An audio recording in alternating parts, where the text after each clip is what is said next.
यह एक पागल कंपनी है। सभी कर्मचारियों को काम करने के लिए डॉग गार्ड पहनना पड़ता है और यहाँ मानवीय शब्द बोलना मना है। सभी को कुत्ते की तरह भौंकना पड़ता है। Woof woof. सभी 1.5 वर्ग मीटर के कुत्ते के पिंजरे में काम करते हैं। यहाँ गमलों में हरे पौधे, एक फोन और एक डॉग पॉट है। यह इन कर्मचारियों का 365 दिन का दैनिक जीवन है। खाने के दौरान भी वो चॉपस्टिक का भी इस्तेमाल नहीं करते हैं। इसके बजाय सब यहाँ कुत्ते की तरह खाना खाते हैं। प्लेट में भी एक विशेष खाना है।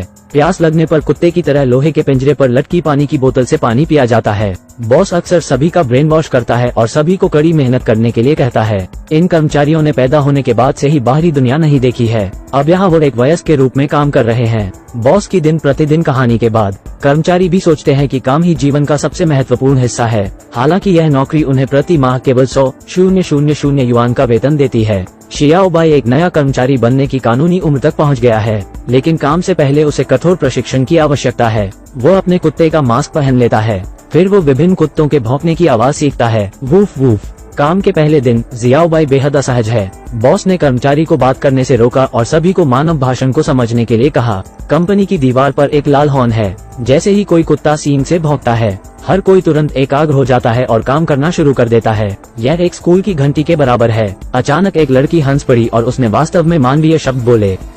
वो अब इस विकृत काम को बर्दाश्त नहीं कर सकती है। तुम सब बहुत दयनीय हो। क्या आपको लगता है कि सरकार वास्तव में आपकी देखभाल कर रही है? क्या आपको लगता है कि दुनिया वास्तव में केवल इतनी ही बड़ी है? मैं बाहर रह चुकी हूँ। इससे पहले कि वो कुछ शब्द कहती, सुरक्षा गार्डों ने उसे जबरन खींच लिया। बॉस सबको खुश करता रहता है। तुम बस एक कुत्ते की तरह अपना काम करो। सरकार निश्चित रूप से सबकी परवाह करती है। फिर श्याओमी उठ होती है। तुम्हारी क्या राय है?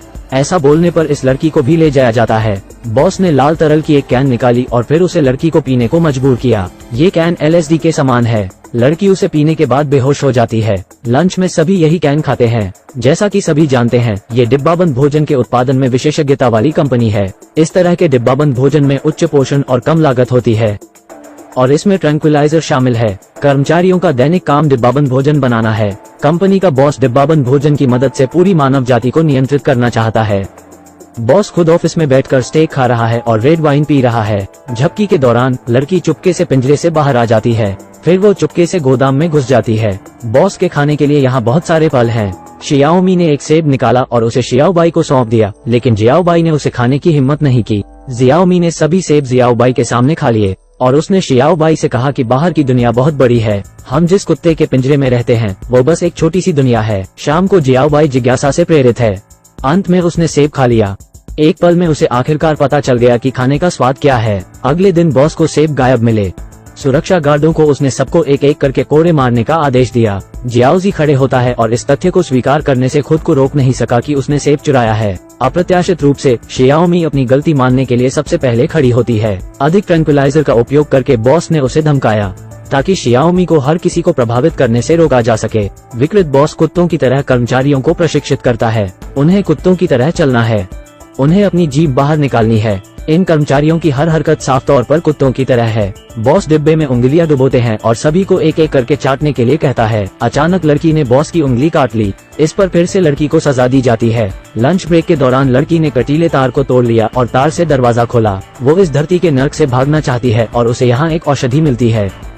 ये औषधि मन को नियंत्रित करती है। उसने बिना किसी हिचकिचाहट के बॉस पर पोषण उड़ेल दिया। कर्मचारी यह सब देखते हैं और बॉस को पकड़ लेते हैं। सभी औषधि के स्वाद के लिए लड़ने लगते हैं। शियाओमी ने अपनी आंखों पर से पट्टी हटा ली, मुड़ी और भाग गई, लेकिन उसे सुरक्षा द्वारा रोक लिया जाता है। तभी सुरक्षा गार्ड ने बंदूक उठा ली। जब लड़की उठी तो वो नीले आकाश और बादलों के नीचे लेटी हुई है। यहाँ उसका एक पालतू कुत्ता और साफ हवा है। यह उसके मरने वाले मस्तिष्क की कल्पना है। बिना किसी अपवाद के सभी का नरसंहार किया जाता है। फिल्म के अंत में यह एक बहुत ही व्यंग्यात्मक फिल्म है। अज्ञानी लोग कुछ नहीं जानना चाहते हैं जब तक कि सेब की उपस्थिति ने लोगों की अवधारणा नहीं तोड़ी। शियाओमी और शियाओजी एडम और ईव का प्रतिनिधित्व करते हैं। वो गरिमा और स्वतंत्रता के बिना पैदा हुए। दुनिया को पहचानने के लालच में वो मारे जाते हैं, लेकिन उनकी कुर्बानी से दुनिया बदल जाती है।